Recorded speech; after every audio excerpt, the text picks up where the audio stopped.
Now, I'm sure that you've all heard the phrase in other words, but if we were in Japan, it would be more like in no words.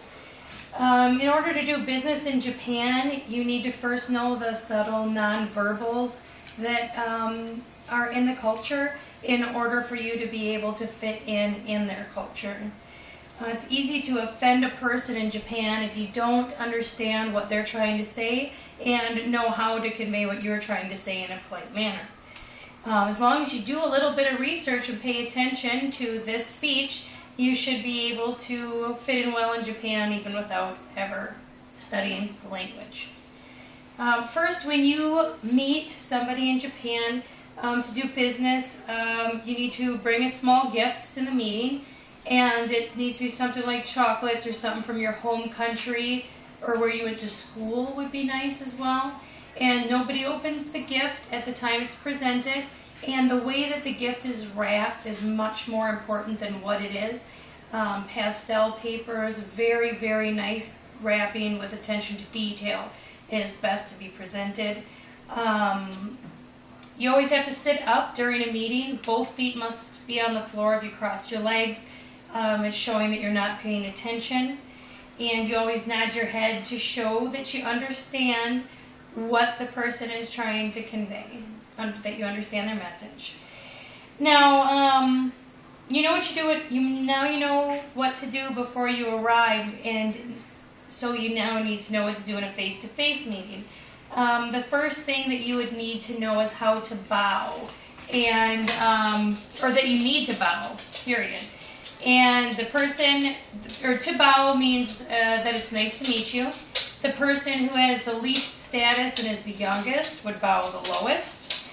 And you must always bow at all introductions. If it's a very, very formal introduction, you would actually kneel and bow. But in most business meetings, you would not need to do so. Another very important nonverbal communication, and can happen in a bad situation when you're introduced, is eye contact. Very, very important is the use, or I should say the non-use of eye contact in Japan. Often they shut their eyes completely when they want to concentrate on a message that you're giving, and direct eye contact would be considered very rude. Staring directly into somebody's eyes would be considered extremely rude, and like that you would want to be challenging them, that you're actually taking it and being aggressive towards them. They actually normally just look at you to focus to show that you're there speaking with you. Then they'll look at your neck region for the rest and the remainder of the conversation. When people are in large groups in Japan, you'll notice that most of them will stare directly at the floor, and that's kind of to keep a sense of privacy for themselves. Facial expressions are very hard to read in Japan. Overall, Japanese culture does not like to show facial expressions or emotion, especially in public settings.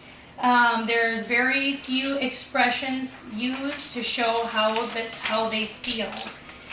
Frowning when a person is speaking is to show that they are disagreeing with what you're saying.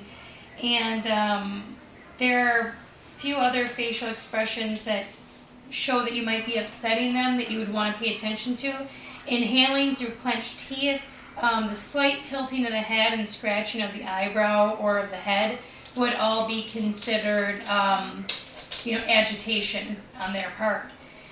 Now, seeing that Japanese don't rely heavily on words, they do use hand gestures to show how they feel. Hand gestures are used by many Japanese people when they're speaking, and it's part of their culture and language.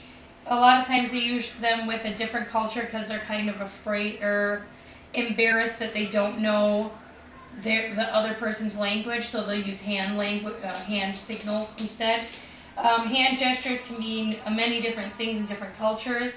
When you're in Japan and somebody holds up 2 fingers, it is to say cheese or smile. If you see like a picture of, a business picture or any type of large group or public weddings or any ceremony, they would often show this sign instead of smiling directly. Pointing to their nose is to ask, are you speaking with me, or I am the person, or to show either me or I.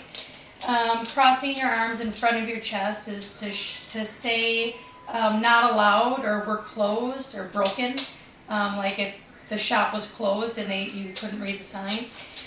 And pointing with an index finger is very rude. You're supposed to point with your whole hand when you point to something. And those are a few hand gestures. Now, in conclusion, you do need to do research before going to a new country, or you can lose some valuable business contacts. Knowing how to make eye contact and bow and show respect is very important. Paying attention to what you do with your hands and what they do with their hands, and body gestures. So going to any country, as long as you do understand, going to Japan, as long as you understand what their nonverbals are, should not be too difficult of a trip, and should be too easy to do business there. Thank you.